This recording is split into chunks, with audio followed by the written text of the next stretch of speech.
pessoal, tudo bem com vocês? Sejam bem-vindos ao nosso mundo da física. Eu sou a professora Risolda Farias e estarei acompanhando nesta aula. Eu acredito que vocês estejam curiosos para saber qual o objeto de conhecimento desta aula. Vamos lá descobrir? Olha aí, aula 17, objeto de conhecimento magnetismo. Detalhamento, magnetismo, dois polos inseparáveis. Muito bem, pessoal. E agora sim, que já estamos apresentados, vamos à aula.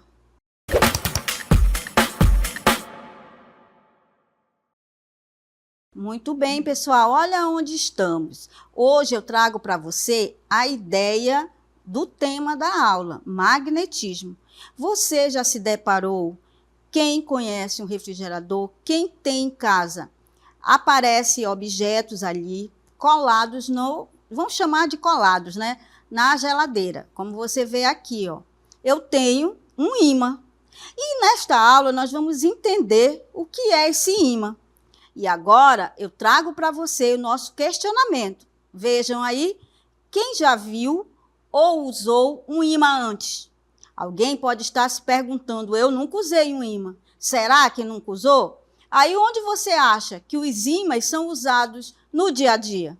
Muitas das vezes pensamos que eles estão muito longe da nossa vida, mas na realidade eles fazem presente, eles estão presentes no nosso cotidiano. E agora, com base nesse questionamento, vamos lá descobrir a resposta? Vejam aí. Olha lá a resposta, vejam, a resposta quer dizer o quê? Que os ímãs fazem parte aonde?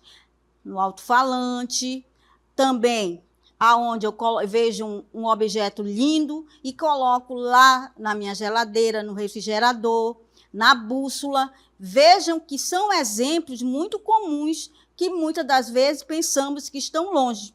E o ímã é sempre importante nós estudarmos. E agora sim, com base nesse nosso questionamento, trago para você o início de tudo, a história do magnetismo. Vamos lá prestar atenção sobre o tema? Olha só o nosso vídeo. Há séculos, os seres humanos observaram que determinadas pedras atraem o ferro ou outras pedras semelhantes. Essas pedras receberam o nome de ímãs e as propriedades que se manifestam espontaneamente na natureza foram denominadas fenômenos magnéticos. Hoje sabemos que essas pedras contêm um óxido de ferro, a magnetita, que é um ímã natural. Atualmente são mais utilizados os ímãs artificiais, obtidos a partir de determinados processos, imantação. Pouco se sabe a respeito da origem do magnetismo. Entretanto, referências históricas fornecem versões para o advento do magnetismo. Parece que os chineses, considerados os inventores da bússola, e outros povos antigos há muito tempo lidavam com fenômenos magnéticos. O estudo sistemático desses fenômenos na Europa teve início com o cientista inglês William Gilbert, contemporâneo de Galileu, que o apontou como criador do método experimental. Em 1600, publicou sua principal obra, The Magnet, na qual descreveu várias experiências magnéticas, chegando à conclusão, entre outras, de que a Terra era uma grande esfera imantada. O nascimento do eletromagnetismo se deu com a clássica experiência do físico dinamarquês Hans Christian Ørsted. Em 1820, ele verificou que, ao colocar uma bússola sob um fio elétrico, a agulha se desviava quando se fazia passar uma corrente pelo fio. A partir desse fato, foi possível estabelecer a conexão entre a corrente elétrica e os fenômenos magnéticos, permitindo um extraordinário desenvolvimento científico nessa área. O físico e matemático francês André-Marie Ampère construiu o primeiro eletroímã. Esse dispositivo foi fundamental para a posterior invenção e aperfeiçoamento de vários aparelhos, como o telefone, o microfone, o telégrafo, etc. Michael Faraday, notável cientista autodidata inglês, dedicou-se a diversos ramos da física. No eletromagnetismo, sua grande contribuição foi a descoberta do fenômeno da indução eletromagnética, que serviu de base para que pudessem surgir os geradores mecânicos de eletricidade e os transformadores. Muito bem, pessoal. Olhem só. O nosso vídeo ele começa falando sobre a introdução ao magnetismo, mas vocês puderam perceber que lá se falou o quê? Corrente elétrica, falou aí sobre os tipos e exemplos que envolvem aí o magnetismo. E com base nisso, temos aí uma definição que vai envolver o magnetismo, que é a união da eletricidade juntamente com o magnetismo.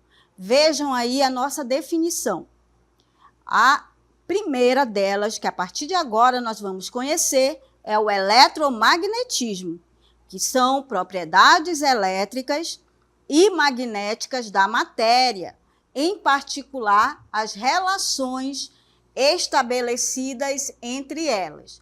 Eletromagnetismo, como eu falei para vocês, ela é uma união da eletricidade juntamente com o magnetismo, juntando o eletromagnetismo, que é conhecida como, que é definido como uma propriedade, as propriedades elétricas e magnéticas da matéria, que em particular vai ocorrer as relações estabelecidas entre elas. No nosso vídeo, nós também percebemos que apareceu a palavra que iniciou o magnetismo, essa palavra aqui, ó, veio de onde? Ela está relacionada à magnésia, onde é uma região da Ásia, onde foi encontrada pela primeira vez a magnetita. A magnetita, que é um mineral que tem a propriedade de atrair e de ser atraído por pedaços de ferro. E também podemos perceber e assistir nesse vídeo que pedras de magnetita são exemplos de ímãs naturais. Então, vejam que graças aí, neste caso, graças a quem? A região da Ásia, que temos aqui a magnésia, que temos aqui, e temos aí a pedra magnetita. Depois disso, com base ainda no nosso vídeo, nós temos aí a introdução ao magnetismo. Desde a antiguidade se conhecia um mineral, e hoje denominado magnetita, composta basicamente pelo óxido de ferro, que na química eu tenho aí esses elementos químicos, e juntando me dá o óxido de ferro, que possuía a propriedade de atrair alguns minerais, como o ferro, o níquel e o cobalto, e pedras de óxido de ferro, que são denominados de ímãs naturais. E temos aqui esses exemplos desses minerais. Aí, com base nesta antiguidade, nós vimos aí esse mineral, que é conhecido aí como chamado de magnetita. Nós temos também que o magnetismo é a força que faz certos materiais atraírem ou repelirem outros. Ele ocorre devido ao movimento das partículas que formam os átomos. Percebam aí que o ímã, falando aí do magnetismo, nós temos os polos. E você percebe aqui que os ímãs, eu tenho dois polos, o polo sul e o polo norte. E nesse caso, os ímãs são dipolos por terem dois polos magnéticos, como nós estamos vendo aqui, ó. E nesse caso, nós temos que esses polos magnéticos, o norte e o sul, não é possível encontrar um ímã que tenha apenas um polo. Então, se tiver existido, não pode existir. Logo, o ímã, ele possui dipolos que são conhecidos como polo norte e polo sul. Assim, mesmo que os ímãs sejam divididos, as duas polaridades sempre estarão presentes. Então, não esqueçam aí que sempre que falarmos aí dos polos magnéticos, a ação de um ímã é mais intensa nos polos. Percebam que na figura ao lado, a maior quantidade de limalha de ferro, que é esse pó de ferro, como nós estamos vendo aqui, ela fica grudada na ponta, que no caso é o polo do ímã. O campo magnético vai ser maior nesses polos. Quando se fala aí desses polos, você tem o seguinte, ó. Existem aí nesses polos, aí para o magnetismo na matéria, você tem aqui, como você pode observar na imagem, essas imagens aqui representam cada magnetismo na matéria, que são substâncias ferromagnéticas ou paramagnéticas e antiferromagnéticas. Então, vamos analisar cada uma. A letra A representa substâncias ferromagnéticas. O que são elas? São substâncias que têm a propriedade de possuir domínios magnéticos. E nesse caso, nós temos aí pequenos ímãs que, sob a influência de um campo magnético externo, tendem a se aliar com ele, fazendo com que a substância também se torne um ímã, como, por exemplo, o ferro, o cobalto, o níquel e ligas que contenham esses elementos. Então, não esqueçam aí que eu tenho substâncias ferromagnéticas, significam dizer que são substâncias que têm a propriedade de possuir domínios magnéticos. Aí você tem, neste caso aqui, a segundo tipo de substância, que é conhecida como letra B, substâncias paramagnéticas, que são as substâncias que imantam fracamente sobre influência de um campo magnético, como a gente pode perceber aí na imagem. E nesse caso, quando se fala aí desse campo externo, resultando em uma força de atração muito fraca. Essa atração muito fraca vai ocorrer principalmente aí quando envolvem o alumínio, o cromo, platina, manganês, estanho e também o ar. Então, você percebe aí que as substâncias paramagnéticas são aquelas que se imantam fracamente, ou seja, sob uma influência de um campo magnético. Logo, elas são substâncias que se imantam. Logo, são chamadas de paramagnéticas. Temos aqui a letra C, que é conhecida como a substância diamagnética.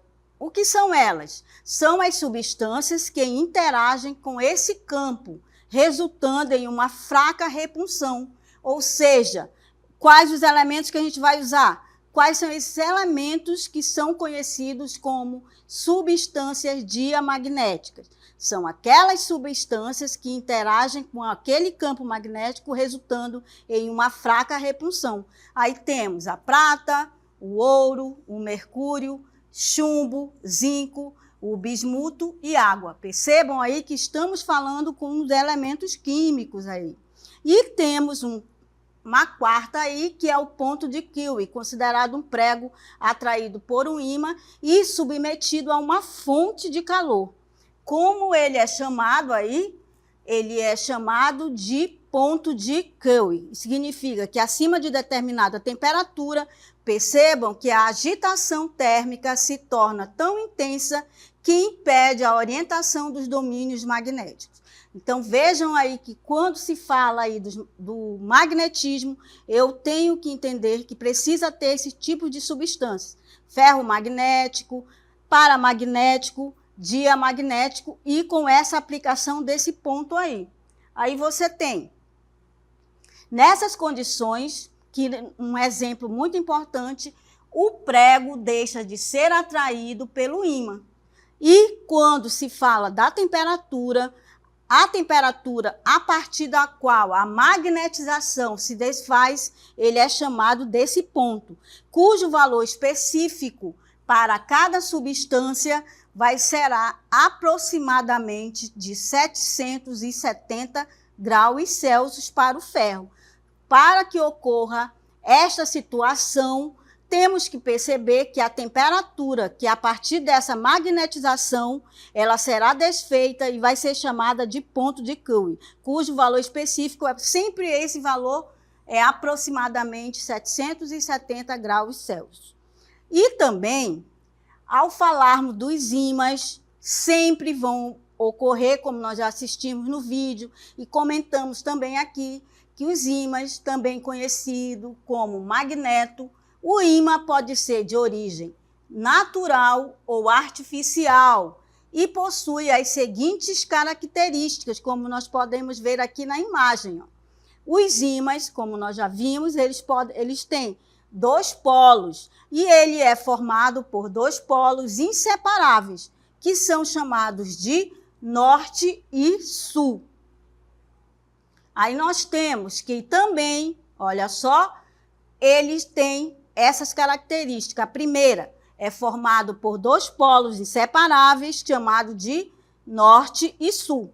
Aí ele atua à distância por meio de um campo magnético e interage com materiais ferrosos entre seus próprios polos, como estamos vendo aqui nesta imagem, que representa aqui o polo norte e o polo sul, e neste caso ele é formado por dois polos inseparáveis, ele atua à distância e interage com materiais ferrosos entre seus próprios polos.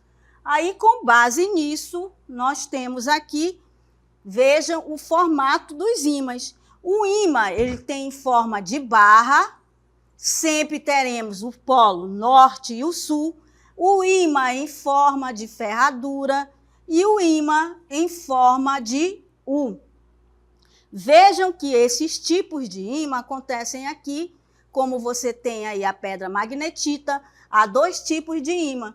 O ímã natural é encontrado na natureza e o ímã artificial resultante de fabricação feita mediante a utilização de materiais que possuem propriedades magnéticas. Então, existem aí dois tipos de ímãs, o ímã natural e o artificial. Esse processo é chamado de imantação. Logo, existem aí dois tipos de ímãs. Aí temos também esses ímãs, né, como falamos aqui, ó, eu tenho dois tipos de ímãs, o ímã natural e o ímã artificial. Vamos falar de cada um agora. Olha só. Os ímãs podem ser os ímãs naturais, são os materiais como a magnetita, uma rocha de origem vulcânica que é constituída pelo óxido de ferro.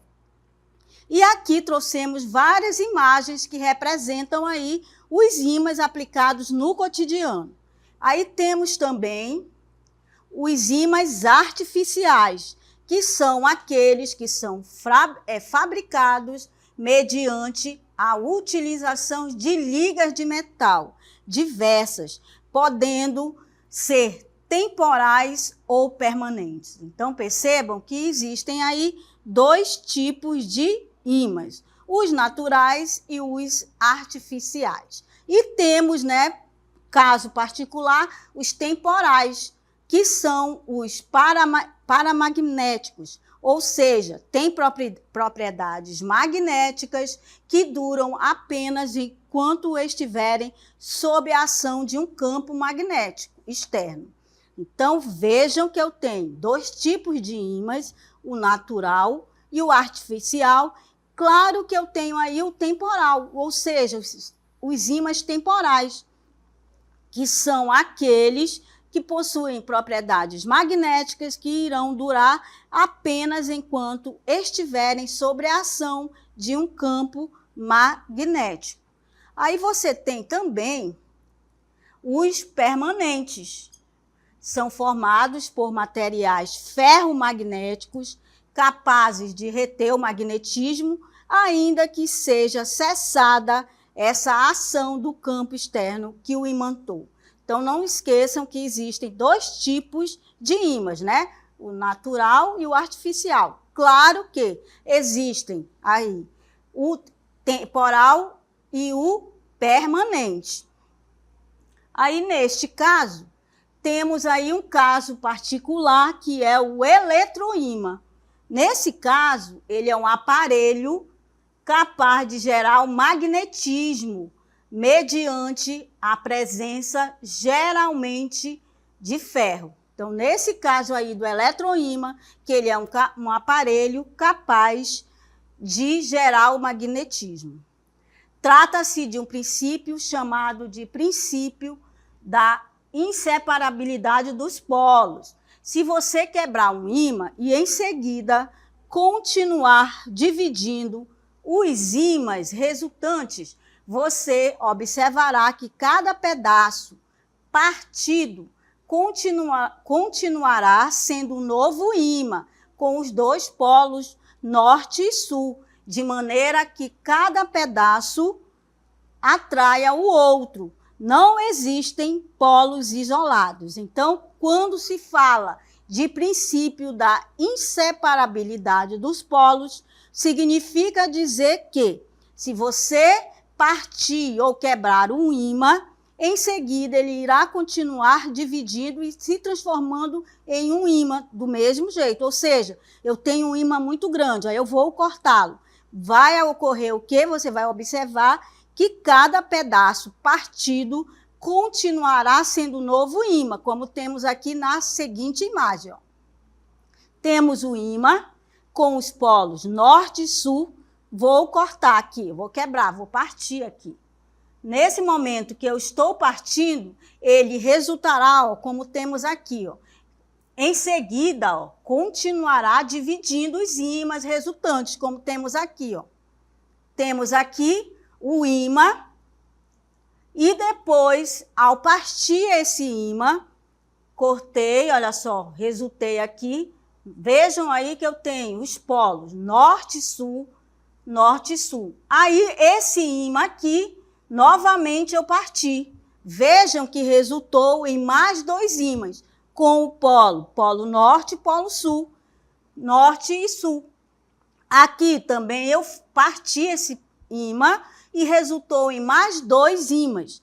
E assim sucessivamente. Ou seja, isso aí é chamado de o princípio chamado de inseparabilidade dos polos. Muito bem. Então, quando se fala da inseparabilidade dos polos, é sempre quando estamos falando aí, eu tenho um ímã, e esse ímã vai fazer o quê?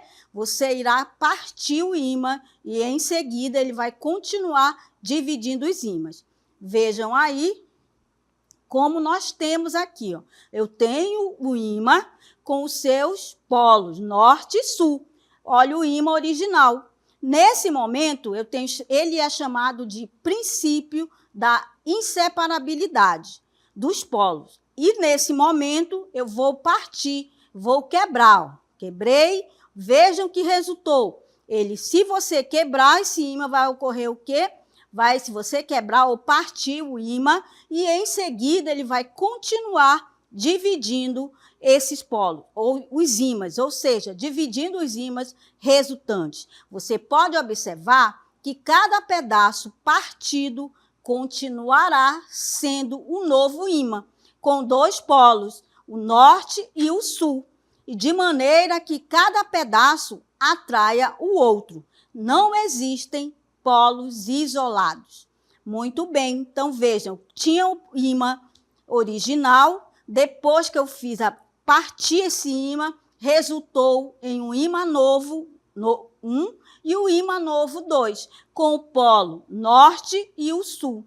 Muito bem. Aí, com base nessa divisão, nós temos aí as propriedades dos ímãs. Vejam, propriedade dos ímãs, as interações magnéticas. Ao fazer essa divisão, você percebeu o seguinte, que o ímã, ao ser partido e gerou um novo ímã, apareceram o quê? Norte e sul, ou sul e norte. E os ímãs têm essa propriedade, vejam aí. Interações magnéticas, a atração e a repulsão. O que significa isso, professora? Significa dizer que os ímãs têm a capacidade de atrair certos materiais, como, por exemplo, o ferro, o níquel e o cobalto. No entanto, eles também podem se repelir quando seus polos magnéticos semelhantes são colocados próximos um do outro. Vejam aí como será isso. Quando se fala em atração e repulsão, eu tenho que observar aí a capacidade de atrair certos materiais. Vejam aí. Aí aqui eu tenho, na imagem 1, eu tenho polos de nomes iguais, eles se repelem, como você está vendo aqui. Ó. Eu tenho polo sul e polo norte. Só que se eu for tentar unir, neste caso aqui eu vou tentar unir, não dá, porque polos de nomes iguais se repelem, como nós estamos vendo aqui, eles se afastam. Aí aqui, norte e sul, sul e norte. Percebam que polos de nomes iguais se repelem, eles se afastam, porque eu não posso atrair sul com sul ou norte com o norte. Aí você tem. Na imagem 2, olha só a diferença agora. Polos de nomes contrários se atraem, olha só. Sul e o norte.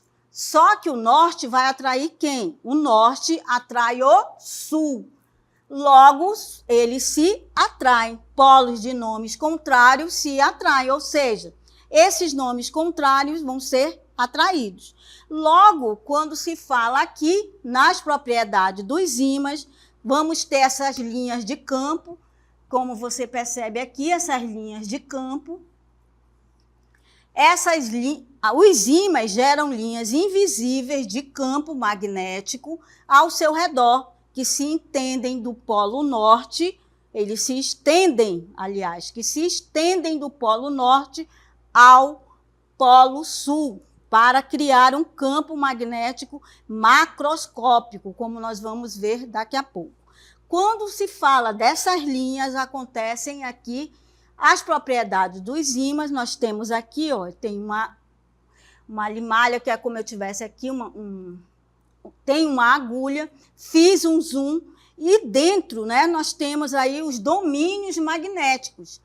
Os ímãs são compostos por pequenas regiões, como nós estamos vendo aqui, essas pequenas regiões chamadas de domínios magnéticos, onde os momentos magnéticos dos átomos se alinham em uma direção preferencial. Vejam aí que sempre que falarmos, quando o ímã é magnetizado, os domínios magnéticos se alinham para criar um campo magnético macroscópico. Então, vejam aí, ao falarmos desses ímãs, você percebe aí que existem, né? Você percebeu aí que existem dois tipos de ímãs, o ímã natural e o ímã artificial. Vejam aí como temos aí,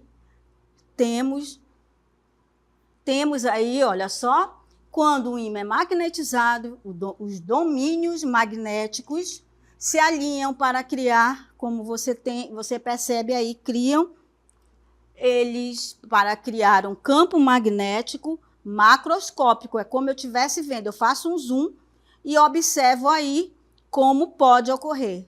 Então, pessoal, falar de magnetismo, eu tenho que sempre entender que existem aí os ímãs e tenho os polos, o polo norte e o polo sul. Então, pessoal, chegamos ao final da nossa aula. Eu espero que vocês tenham gostado e até mais.